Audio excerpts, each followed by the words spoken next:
Saya Nur Hedi dari Puskesmas Mantungan. Pada kesempatan kali ini mohon izin untuk menyampaikan terkait dengan kesehatan reproduksi pada calon pengantin. Bapak Ibu sekalian yang berbahagia, terutama calon pengantin yang berbahagia, alhamdulillah bahwa pada hari ini kami bisa menyampaikan materi kaitannya dengan kesehatan reproduksi, terutama untuk calon pengantin. Kenapa materi ini perlu kami sampaikan?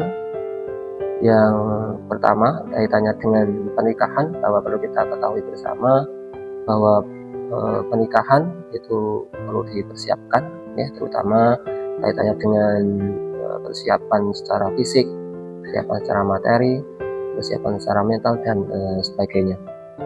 Pada kesempatan kali ini kita akan mengupas terutama persiapan secara fisik, kaitannya dengan kesehatan, terutama pada kedua calon mempelai, utamanya pada wanita, di mana wanita nantinya akan setelah melaksanakan pernikahan tentu akan mengalami atau merencanakan atau menginginkan yang namanya kehamilan, di mana salah satu tujuan pernikahan tentunya adalah adanya keberlanjutan atau penerus dalam keluarga.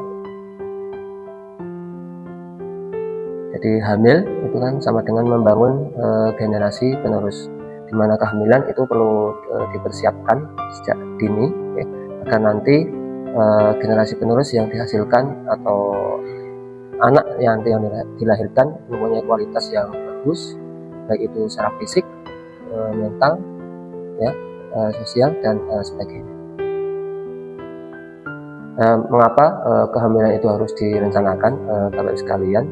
Yang pertama, anak merupakan titipan dari Allah Subhanahu wa Ta'ala yang tentunya harus dijaga dan dipenuhi hak dan kebutuhannya, sehingga sangat dibutuhkan kesiapan dari orang tua, baik itu calon ayah maupun calon ibunya. Yang kedua, agar ibu dapat menjalani kehamilan maupun persalinan yang aman, sehingga ibunya sehat dan bayi yang dilahirkan juga sehat dan dapat tumbuh serta berkembang dengan baik dan berkualitas. Kemudian yang ketiga yaitu untuk mendeteksi adanya resiko atau masalah kesehatan yang mungkin terjadi pada ibu dan janin sedini mungkin. Makanya di puskesmas ketika calon pengantin mengajukan permohonan surat keterangan sehat, dilakukan screening terlebih dahulu. Jadi screening itu dilakukan untuk mendeteksi dini adanya resiko atau masalah kesehatan yang mungkin terjadi pada calon ibu, dan janin sedini mungkin. Jadi ketika datang, biasanya nanti akan dilakukan pemeriksaan fisik, pemeriksaan laborat, biasanya akan dilakukan untuk deteksi dini anemia, dilakukan pengecekan hemoglobin. Kemudian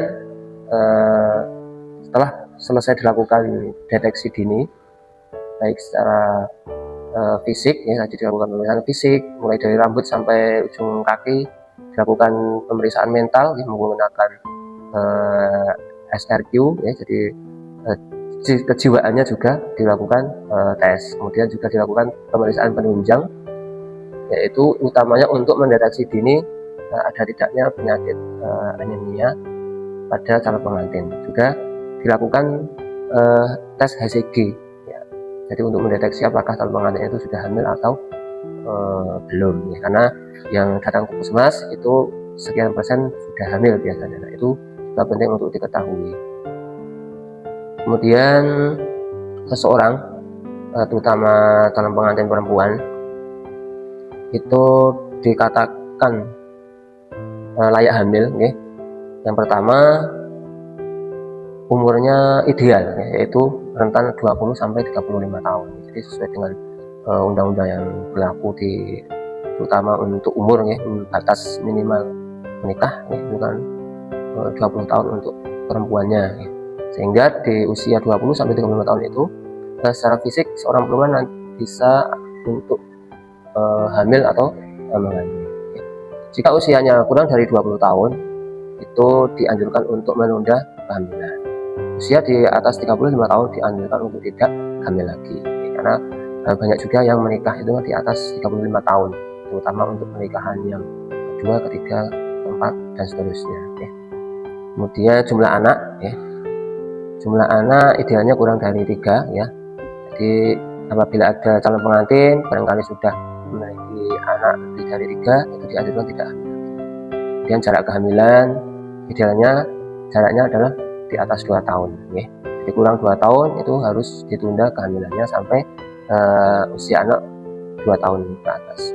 Kemudian status gizi, calon pengantin dengan status gizi kurang itu dianjurkan untuk menunda kehamilan. Status gizi kurang itu bisa dilihat dari indeks massa tubuh, biasanya IMT-nya atau indeks massa tubuhnya kurang dari 18,5 ya. Jadi idealnya itu kan 18,5 sampai 24,9 itu normalnya. Berarti kalau kurang atau lebih itu akan nanti mengalami resiko saat hamil. Kemudian ketika dilihat dari lingkar lengan atasnya, itu idealnya di atas 23,5 cm. Jadi calon pengantin perempuan dengan lingkar lengan atas di bawah 23,5 itu dianjurkan untuk menunda kehamilannya sampai nanti status gizinya itu menjadi normal, yaitu dengan IMT 18,5 sampai 24,9 atau ukuran lilanya 23,5 cm. Kemudian tidak ada riwayat kehamilan dengan penyulit, itu layak hamil.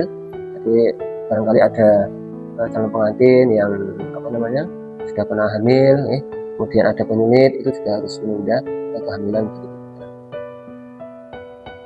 Kita lanjutkan ya. Jadi tinggi badan ini juga perlu diperhatikan, makanya ketika dilakukan pengukuran fisik itu juga termasuk dilakukan pengukuran tinggi badan. Tinggi badan yang layak hamil itu di atas 145 cm ya. Karena biasanya wanita dengan tinggi badan 145 ke bawah itu akan mengalami penyulit biasanya saat melahirkan. Biasanya mempunyai panggul yang sempit biasanya. Kemudian tidak mengalami anemia. Jadi anemia itu HB-nya kurang dari 12 mg per desiliter. Jadi ketika ada calon pengantin yang mengalami anemia, biasanya di puskesmas Mantungan akan diberikan edukasi dan diberikan tablet tambah darah selama sampai dengan HB-nya normal kembali ya. Kemudian calon pengantin tidak mempunyai riwayat penyakit kronis, jadi penyakit yang menaun atau penyakit dalam kondisi terkontrol. Misalnya calon pengantin tidak memiliki tekanan darah tinggi yang berat atau dengan kencing manis dan sebagainya, itu harus distabilkan dulu, baru nanti calon pengantin bisa atau layak untuk hamil. Kemudian sebaiknya calon pengantin perempuan dan calon pengantin laki-laki tidak sama-sama mempunyai penyakit atau pembawa sifat thalassemia atau hemofili. Jadi penyakit yang bawaan itu kalau bisa diminimalisir karena di masyarakat sering kita menemui ada anak yang sejak lahir sudah menderita penyakit jantung, misalnya itu kan karena bawaan dari orang tua, baik itu ibunya atau bapaknya Kemudian kita kupas kaitannya dengan permasalahan kesehatan yang biasanya dimiliki oleh calon pengantin. Yang pertama adalah anemia. Anemia itu biasanya diakibatkan karena kurangnya asupan pola makan atau yang salah atau karena ada gangguan haid.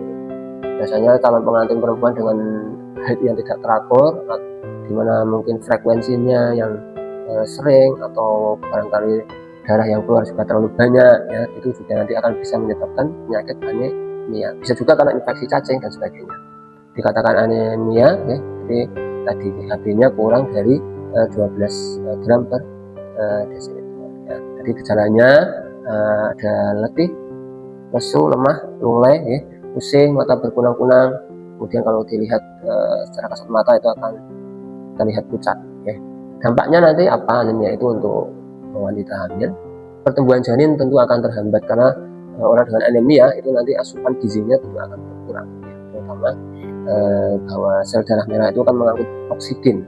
Ketika seorang dengan anemia, nanti asupan oksigennya akan berkurang.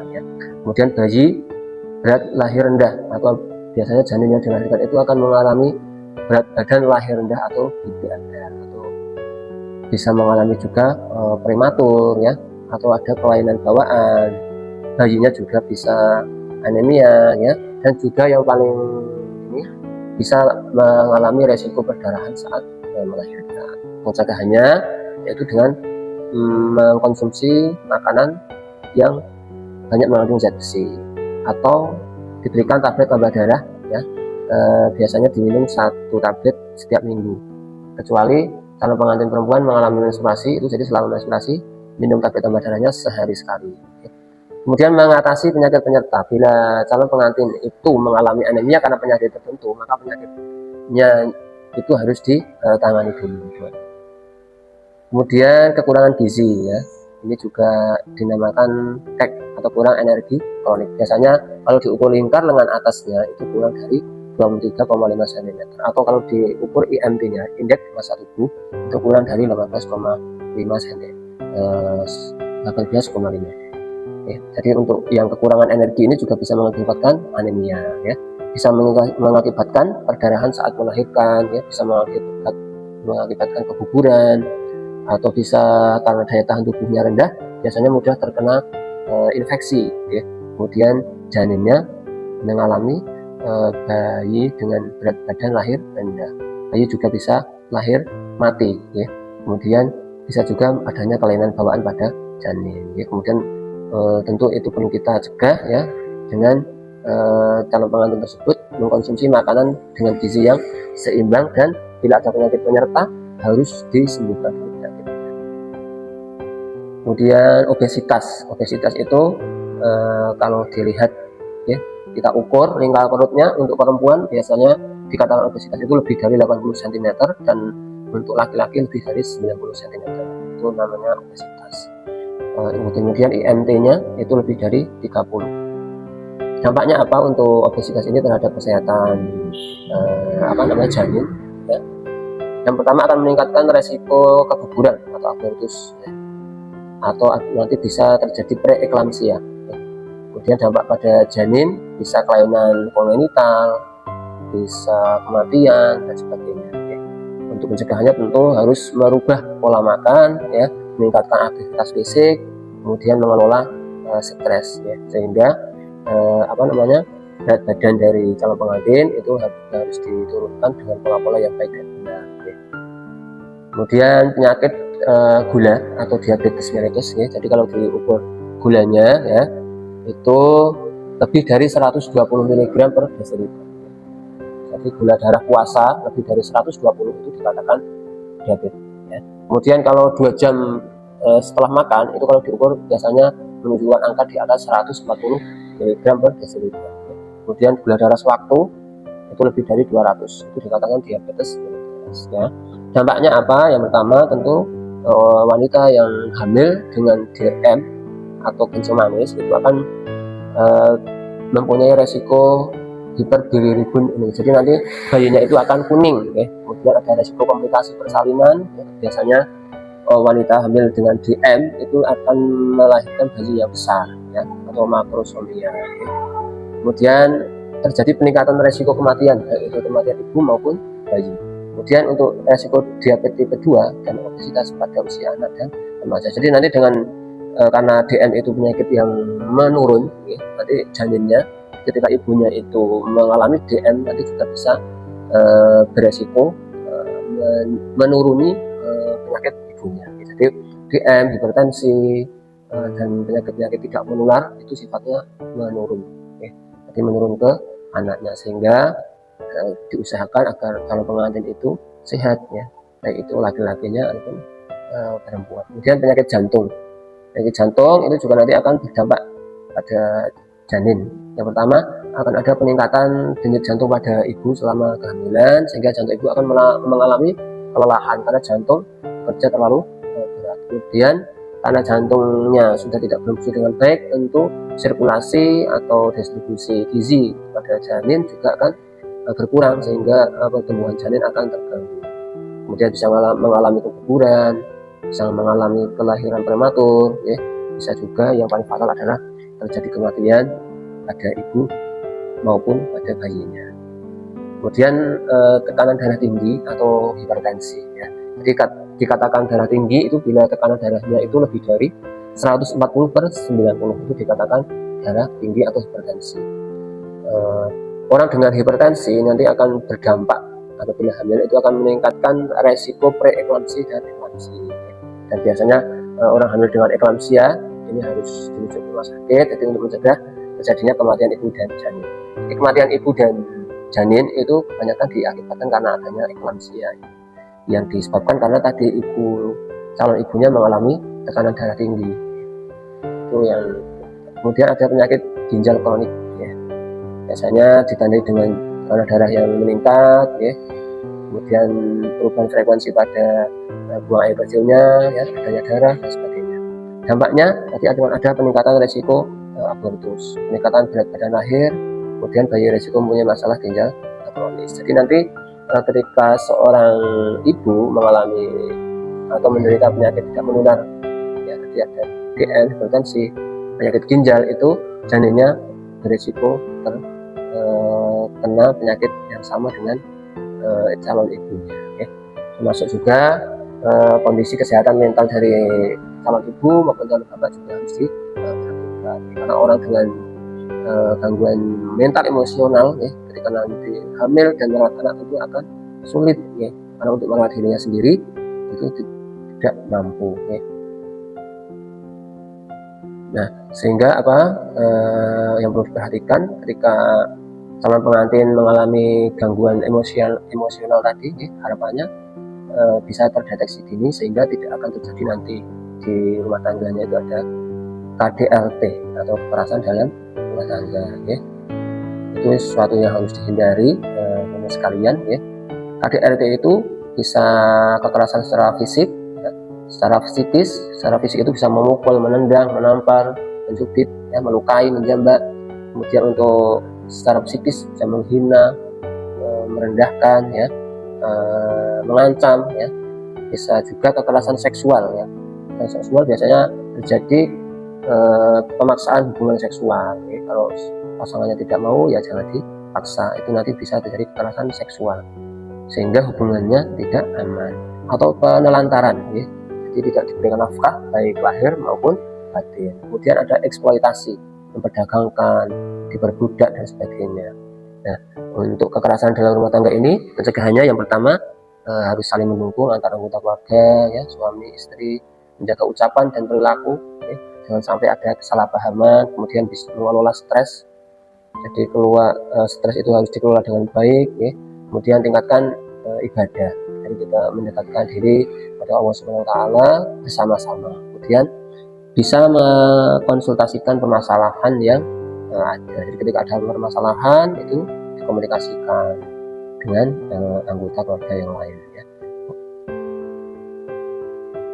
Mungkin kaitannya dengan calon pengantin secara kesehatan ya, secara garis besar perlu kami sampaikan bahwa untuk kehamilan itu harus dipersiapkan dengan baik, dengan matang ya, agar nanti anak yang dilahirkan itu menjadi anak yang berkualitas ya, anak yang sehat secara fisik, mental maupun spiritualnya, sehingga nanti akan menjadi generasi penerus yang baik, tentunya yang membanggakan orang tuanya, yang bermanfaat tentunya bagi umat, masyarakat, bangsa dan negara ya. Kali itu yang bisa kami sampaikan dari Puskesmas Mantungan terkait dengan utamanya persiapan kehamilan ya, persiapan kesehatan reproduksi bagi calon pengantin ya. Jadi perlu diketahui juga bahwa calon pengantin sekarang wajib mendownload dan mengisi aplikasi namanya Kesatin ya, kesehatan calon pengantin. Jadi nanti di situ akan dideteksi dini calon pengantin itu layak hamil apa tidak. Kalau layak hamil nanti bisa langsung hamil, kalau tidak perlu ditunda sampai permasalahan yang ada pada calon pengantin itu teratasi seperti yang sudah saya sampaikan tadi ya. Barangkali itu yang bisa kami sampaikan. Saya ucapkan terima kasih dan mohon maaf bila dalam menyampaikan materi tadi banyak kesalahan, banyak keliruan. Terima kasih sekali lagi yang kami ucapkan. Saya akhiri. Wassalamualaikum warahmatullahi wabarakatuh.